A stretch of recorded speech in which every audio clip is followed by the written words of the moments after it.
साधक को कोई एक पद्धति अपनानी चाहिए नाम जप की। महापुरुषों ने कई पद्धतियां बताई हैं। एक पद्धति है श्वास के साथ नाम जप करना।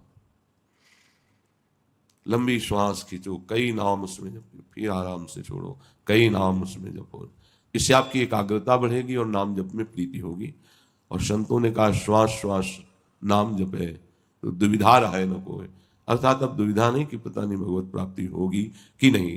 ये नाम जप की बात है जो श्वास प्रश्वास में निरंतर नाम का अभ्यास करता है। दूसरा है अपने मानस में नाम भगवान को विराजमान करो, लिखो।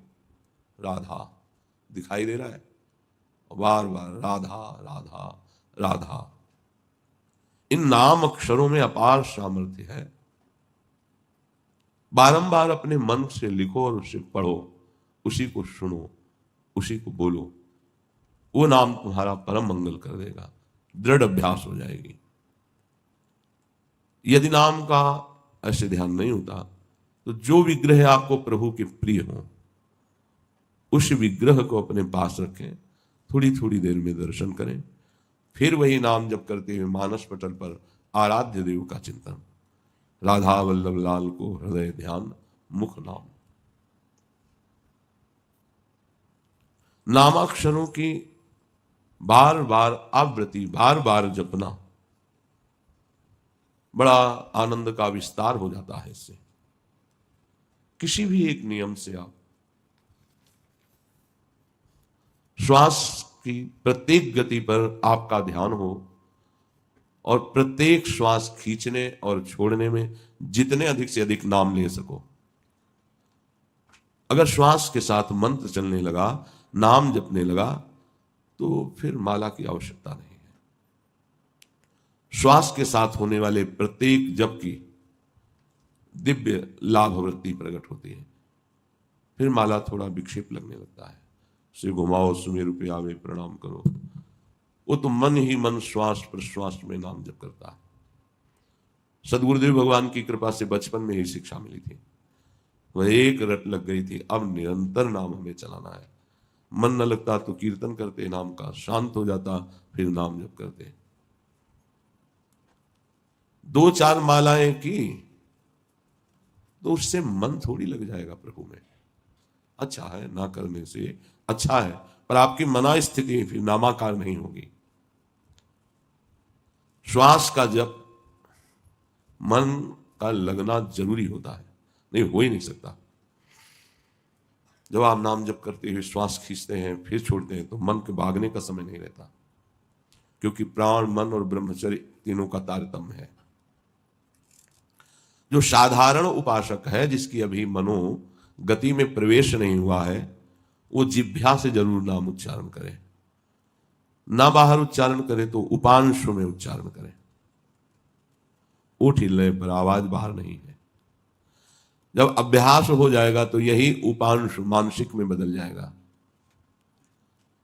श्वास का भजन मन के बिना नहीं हो सकता। जब मन ध्यानस्थ होता है श्वास के द्वारा जपे हुए नाम पर, साथ में जीभ से भी उच्चारण हो रहा है, तो ये अद्भुत गति नाम की प्रकट कर देती है। ये वृत्ति कभी भी उसका मन जप नहीं छोड़ सकता जो श्वास प्रश्वास में एकाग्रता पूर्वक नाम जप कर रहा है। श्वास श्वास नाम जप और उपाय कछु नाही। जिससे नाड़ियां या दिल धड़कता रहता है ऐसे ऐसे ऐसे। आप चाहो तो कलाई की नाड़ी से मस्तक में भी, हृदय में भी एक धड़कन होती है, उसके साथ नाम जोड़ दो, माला की जरूरत नहीं। जब आप उस धड़कन के साथ नाम जोड़ोगे तो आपका नाम नाड़ी के अनुसार धीरे धीरे नस नाड़ियों में उतरने लगेगा। भूरी सखी जी ने कहा है, रोम रोम जब रग रग बोले तब कछु स्वाद नाम को पावे। इसमें भी बहुत निरीक्षण की आवश्यकता है कि एक भी धड़कन खाली न जाए, नाम के साथ चले। जीभ से उच्चारण और एकाग्रता धड़कन में ऐसे ऐसे होती रहती है। तो राधा वल्लभ से है, राधा वल्लभ से है। फिर एक बहुत महान नाम जप की पद्धति है कि आंखें मूंद करके पूरे नाम को सामने देखना, लिखा हुआ नाम बार बार उसे पढ़ रहे हैं, सुन रहे हैं। यदि ऐसी स्थिति नहीं तो बार बार लिख रहे हैं, देख रहे हैं, सुन रहे हैं। अपने सामने आकाश की तरफ देखकर नाम लिखो, या अपने मस्तक पर लिखो, या अपने हृदय पे लिखो। मन को पढ़ाओ जरूर, बिना पढ़े आगे न बढ़ने पावे। जीभ का प्रयोग बहुत धीरे से होता है, इसमें गिनती इसमें जरूरत नहीं है। अब जैसे बातचीत कर रहे हैं, आपसे प्रश्न उत्तर कर रहे हैं, तो नाम दिमाग में छाया रहता है, जबान से नहीं जप रहे हैं, पर जिधर देखो उधर लिखा हुआ नाम। तो हम एक क्षण भी नाम से अलग नहीं रहते इस पद्धति के अनुसार। मंत्र अक्षर या नाम अक्षर साक्षात भगवान है। अगर आप मन से उसको लिखोगे और देखोगे तो आरंभ में थोड़ा आपका मन विचलित होगा, फिर मन आसक्त हो जाएगा और सबसे बढ़िया तरीका आ जाएगा ये नाम जप का, देखते हुए। इसका अभ्यास चतुरासी जी का किया गया। तो आप सच्ची मानो जैसे देख के आप पढ़ते हो, ऐसे माइंड में लिख गए, देख के पढ़ा, एक एक लाइन, एक एक पंक्ति, ऐसे पूरा 2 घंटे में होता है। 1 मिनट का समय नहीं कि उसमें चूक हो जाए। फिर योग दर्शन में लिखा है तद जप तदर्थ भावनम। जैसे हम राधा वल्लभ श्री हरिवंश जप रहे, तो एक उपाय है कि राधा वल्लभ लाल की झांकी हमारे नेत्रों में रहे, फिर नाम जप करें। राधा वल्लभ लाल को हृदय ध्यान मुख नाम, बहुत बढ़िया सहज पद्धति है। छोटी छवि राधा वल्लभ जी की रख लो, बार बार देखो और फिर ध्यान में लाओ, बार बार देखो फिर ध्यान में लाओ, नाम जप करते। कुछ दिन में छवि नहीं देखनी पड़ेगी, वो आ जाएंगे मानस पटल पर। चाहे जिस मार्ग का पति को, नाम के बिना सदगति प्राप्त नहीं है। ओम इत्येकाक्षरम ब्रह्म व्याहरन माम निस्मरन यह प्रयाति त्यजन देहम शयाति परमाम गतिम। गीता जी में भगवान श्री कृष्ण कह रहे हैं कि ओम एकाक्षर नाम मुझ ब्रह्म का ही है। इसका उच्चारण करते हुए यदि मेरा ध्यान किया जाए, मुझ परमात्मा का ध्यान किया जाए, तो वो शरीर छोड़कर कैवल्य परम पद को प्राप्त होता है। मनुष्य अगर अपने आराध्य देव की मूर्ति का ध्यान, जबान से और कान से भगवान नाम जो जप रहे हैं उसका श्रवण, तो ये उत्तरोत्तर मंत्र नाम उतरता है। पहले जिह्वा में, फिर उपांशु में, फिर मानसिक में, फिर परावाणी में। परा पश्यंती मध्यमा वैखरी, वैखरी जो आपको सुनाई दे रही है, उपांशु में चल रहा है, मध्यमा पश्यंती वो देख रहा है नाम को, डूबा हुआ है नाम दर्शन में। परा, अब यहां जब किया नहीं जाता, यहां अपने आप होता है। जब नाम नीचे उतरकर परावाणी में विराजमान हो जाता है, तब जब किया नहीं जाता, स्वाभाविक होता है। ऐसे अभ्यास से उत्तम नाम जब प्रारंभ होता है। जिसकी नाम में रुचि और महत्व बुद्धि हो गई, विश्वास करो बेड़ा पार नहीं करना, पार हो गया। इतना स्मरण रखना चाहिए कि नाम को बेचना नहीं चाहिए। बेचना यही है कि प्रभु हमने इतने माला जपा, इस समस्या का समाधान हो जाए, ये हो जाए, वो हो जाए। अगर निष्काम भावना हो, नाम का ध्यान या नामी का ध्यान करते हुए प्रेम सहित निरंतर गुप्त भजन हो, तो बहुत जल्दी उसे भगवत साक्षात्कार हो जाए। जो उपासक नाम पर महत्व कर लेता है, अपना जीवन बना लेता है। श्री गोस्वामी तुलसीदास जी महाराज ने एक पद में कहा, नाहिन आवत आन भरोसो, नाहिन आवत आन भरोसो, यह कलिकाल सकल साधन तरु, है श्रम फलनी फरोसो, नाहिन आवत आन भरोसो। नाम के सिवा मुझ में किसी का भरोसा नहीं रहेगा। गोस्वामी जी कह रहे हैं। किसी साधन का भरोसा, किसी सिद्धि का भरोसा सब नहीं रह गया।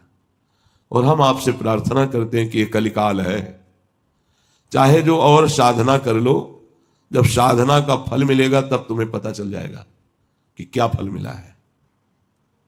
अर्थात साधना में लगे हुए तुम्हें परिणाम में केवल श्रम रूपी फल मिलेगा, परमानंद नहीं। नाम जब तुम्हें वास्तविक फल प्रदान करेगा, प्रेम। तप तीरथ उपवास दान मख, जेहि जो रुचय करो सो, पाए ही पै जानिबो कर्म फल, भरी भरी वेद परोसो, नाहिन आवत आन भरोसो, नाहिन आवत आन भरोसो। एक भगवान नाम के सिवा कोई पावन करने वाला नहीं। तपस्या कर लो, तीर्थ कर लो, व्रत अनुष्ठान कर लो, बड़े बड़े दान दे दो, यज्ञ कर लो, ये सब कर लो। वेदों ने बहुत वर्णन किया है, ये करने से ये मिलता है, ये करने से ये मिलता है। इसीलिए अपनी दिव्यता का अनुभव कराने के लिए अर्जुन जी से कहते हैं, त्रैगुण्य विषया वेदा निस्त्रैगुण्य भवार्जुन। बहुत वेदों ने फल परोसा है, ऐसा करो तो ये फल, ऐसा करो तो स्वर्ग में ये सुख मिलेगा। भाव ये है कि जब तक तुम्हारे हृदय में नाम जप नहीं चलेगा, तब तक कोई भी फल फूल तुम्हें अविनाशी परम पद में नहीं विराजमान कर पाएगा।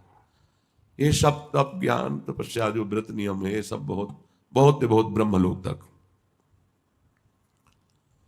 आगम विधि जप जाग करत नर, शरत न काज खरोशो, सुख सपने हूना जोग सिद्धि साधन, रोग वियोग धरोसो, नाहिन आवत आन भरोसो।